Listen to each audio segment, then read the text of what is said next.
बिस्मिल्लाहिर्रहमानिर्रहीम। अस्सलाम वालेकुम। ये आपका अपना डिजिटल प्लेटफॉर्म है। मैं तारिक मतीन हूँ। वल्लाहु खैरुल माकिरीन। अल्लाह सबसे बेहतर तदबीर फरमाने वाला है। वही बचाएगा मेरे देश को बलाओं से जो बारिश में शजर से घोंसला गिरने नहीं देता, क्योंकि उसकी तदबीर तमाम तदाबीर की इमाम है। सहीफा जब्बार खटक साहिबा पे एक्ट्रेस हैं, मॉडल हैं, अपना रेस्टोरेंट चला रही हैं। बहुत ज़्यादा बात हो रही है, मैं उस पर बात थोड़ा सा आगे जाकर करूँगा। लेकिन सबसे पहले ये जो ईरान की सूरत हाल है, ईरान, इसराइल, अमेरिका, आबनाए हुर्मुज़ की बंदिश, इसके बायस हमारे यहाँ क्या हुआ है? देखिए, हुकूमत ने सबसे पहले एक फैसला किया और हुकूमत ने फैसला ये किया कि अब पेट्रोलियम मसनूआत की कीमतों का रिव्यू होगा हर हफ्ते। ये पहले 15 दिन में एक बार बढ़ाई जाती थी, कभी कभी कम भी होती थी। अब हर हफ्ते हुकूमत कीमतें बढ़ाएगी, कभी कभार कम भी करेगी। ये हुकूमत ने फैसला किया। तो इस फैसले के साथ ही ये भी पता चलने लगा कि जो पेट्रोल की मसनूआत की कीमतें हैं उनमें ठीक ठाक इजाफा होने जा रहा है, क्योंकि आलमी मंडी में कीमत बहुत बढ़ गई है और इस वक्त जो जंग की सूरत हाल है उसमें शॉर्टेज भी है, तो इसलिए कीमत ठीक ठाक बढ़ेगी। अब हुआ क्या, जब हुकूमत ने फैसला सुना दिया, अभी नई कीमत क्या है ये बताया नहीं, तो ये तवक्को करके कीमत बहुत बढ़ेगी। पेट्रोल पंप मालिकान ने फौरी तौर पर फरोख्त कम कर दी। साथ में ये बहाना बनाया जाने लगा कि अब जो हालात खराब हैं, तो हमने ये फैसला किया है कि सबको पेट्रोल मिले, तो इसलिए पेट्रोल कम मिलेगा। इस्लामाबाद में क्या हुआ है, इस्लामाबाद में पंप मालिकान ने यह बताना शुरू कर दिया कि हम अब पेट्रोल दे रहे हैं गाड़ी वालों को 20 लीटर और जो बाइक वाले हैं उनको 5 लीटर, इससे ज्यादा पेट्रोल नहीं देंगे। लंबी लाइनें लग गई और उन लंबी लाइनों के बाद कोई खड़ा हो और जाके उसे कहीं कहीं दूर का भी सफर करना हो। इस्लामाबाद वैसे भी परदेसियों का शहर है, लाहौर बड़ी हद तक परदेसियों का शहर है, तो लोग दूर का सफर करते हैं, पेट्रोल ज्यादा चाहिए होता है। लेकिन मना किया जाने लगा कि आप 20 लीटर पेट्रोल ले सकते। अब अगर 3-4 पंप्स पर बंदा रुक कर पेट्रोल डलवाएगा तो क्या हाल होगा। ये इस्लामाबाद में सूरत हाल हुई। फिर लाहौर में भी इसी तरह से अक्सर मकामात पर कम पेट्रोल दिया जाने लगा कि ज्यादा नहीं दे रहे। अक्सर मकामात पर फरोख्त बंद कर दी गई। कुछ सहाफियों ने भी सोशल मीडिया पे बताया कि फरोख्त बंद कर दी गई। कराची में अलबत्ता पैनिक बटन नहीं दबा। मैंने खुद फ्यूल डलवाया और उसके अलावा मुख्तलिफ जगहों पर पता किया, तो कराची में पेट्रोल इत्मीनान से मिल रहा है। यानी मैंने अपने आसपास गूगल मैप उठाकर PSO near me, Shell near me, उनको फोन किए टोटल वगैरह पे, और उन्होंने बताया कि पेट्रोल मिल रहा है, टैंक फुल करके दे रहे हैं और आराम से मिल रहा है। तो ये आसपास के पेट्रोल पंप्स की सूरत हाल खुद देख ली और उसके बाद कुछ जगहों पर फोन भी कर दिया। तो कराची में पैनिक बटन नहीं दबा, लेकिन लोगों को जब ये उम्मीद है कि हुकूमत ठीक ठाक पैसे बढ़ाने जा रही है, तो वो अपना रखा हुआ माल तगड़ी कीमत पे बेचेंगे। इसलिए ये हरकतें पेट्रोल पंप मालिकान ने की हैं और अब हुकूमत जो कीमत बढ़ाएगी तो रात में हमारे सामने आ जाएगा, तो हमें मजीद लग पता जाएगा। और ये जो कपड़े बेचकर शहबाज शरीफ साहब सब कुछ सस्ता करने जा रहे थे, अवाम के कपड़े बिक रहे हैं और ऐसी की तैसी हो गई है। इसके बाद में आप सर्च करूं ईरान की सूरत हाल के हवाले से, शिराज में 20 शहादतें हुई हैं ताज़ा बमबारी के नतीजे में और एक अमरीकी ड्रोन तबाह किया गया है, ये हमें पता चल रहा है। इसके अलावा आप देखिए कि इराकी कुर्दिस्तान में हमला हुआ है और अमरीकी ऑयल फील्ड से तेल की पैदावार मअतल कर दी गई है। कुर्दिस्तान की मकामी हुकूमत ने सोशल मीडिया पर बताया कि ये ऑयल फील्ड जो अमरीकी कंपनी एच के एन एनर्जी की जेर एहतमाम है, और ये इराक में मुसल्ला और गैर कानूनी ग्रुपों की जानिब से इसको निशाना बनाया गया है और इस हमले से ऑयल फील्ड को ठीक ठाक नुकसान पहुंचा है। इस मकाम से पैदावार फौरी तौर पर मअतल कर दी गई है। एएफपी के मुताबिक सिक्योरिटी सोर्सेज ये कहते हैं कि हमला जुमेरात को 2 ड्रोन्स के जरिए किया गया। अब कुछ कह रहे हैं मुसल्ला गिरोहों ने हमला किया और कुछ इदारे ये बता रहे हैं कि ये मुमकिन तौर पर ईरान की जानिब से किया गया है। अच्छा, इसके अलावा तेहरान में ईरानी फौज के जेर इस्तेमाल एक अहम बंकर तबाह करने का दावा किया गया है। ये इसराइली फौज का दावा है। उनका यह कहना है कि 50 लड़ाका तैयारों ने इसमें कार्रवाई की है। यानी वो ये बता रहे हैं कि नजदीक तरीन 50 लड़ाका तैयारे गए हैं और उन्होंने जाकर इसको हिट किया है। ये ईरान में किया गया है।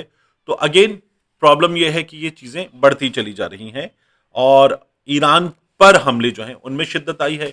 ईरान ने इसराइल के मुख्तलिफ मकामात पर हमले किए हैं और ठीक ठाक हमले किए हैं।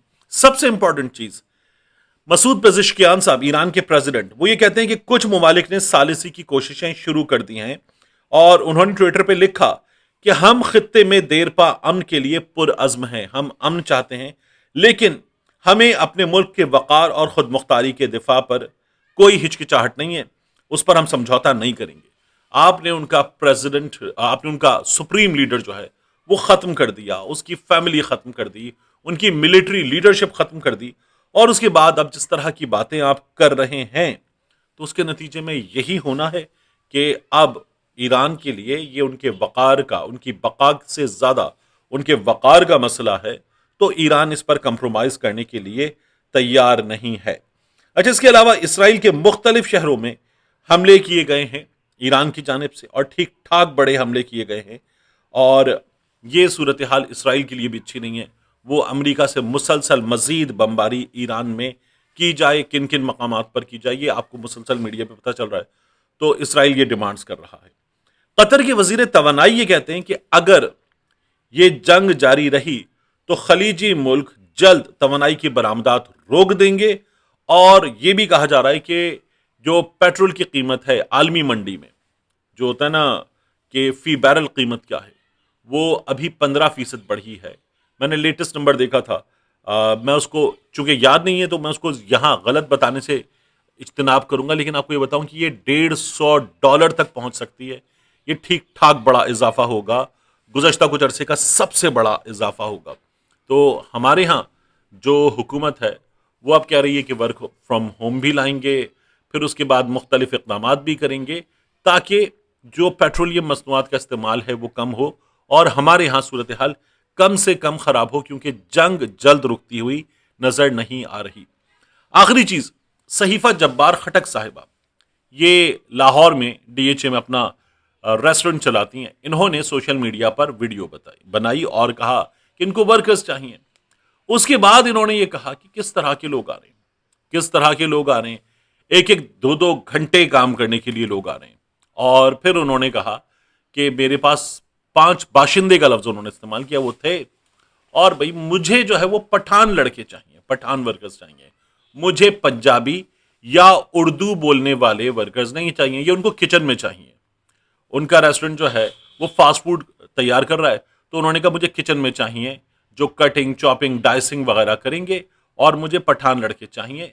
उनको उनकी कमिटमेंट, काम करने का तरीका, काम से डेडिकेशन, हार्ड वर्किंग होना उनका वो पसंद है। तो सहीफा जब्बार साहिबा ने ये बात की, और अब उसके बाद सोशल मीडिया पर एक शोर मच गया है कि ये पंजाबियों के खिलाफ बात कर रही हैं, ये पंजाबियों के खिलाफ बात कर रही हैं, और ये उर्दू स्पीकिंग लोगों के खिलाफ बात कर रही हैं सहीफा जब्बार खटक साहिबा।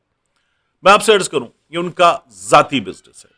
इस बिजनेस में वो गवर्नमेंट से कोई सब्सिडी नहीं ले रही, इस बिजनेस को वो खुद चला रही हैं, और ये बिजनेस उनके पैसों से स्टैब्लिश हुआ है। स्टिल कुछ चीजें होती हैं कि जिन पर आपको ख्याल रखना होता है, मगर अपने इस बिजनेस में तनख्वाह वो देंगी और यहां पर काम वो लेंगी, और जिस तरह का काम उनको चाहिए, जिस तरह की डेडिकेशन उनको चाहिए, वो उनकी डिमांड है।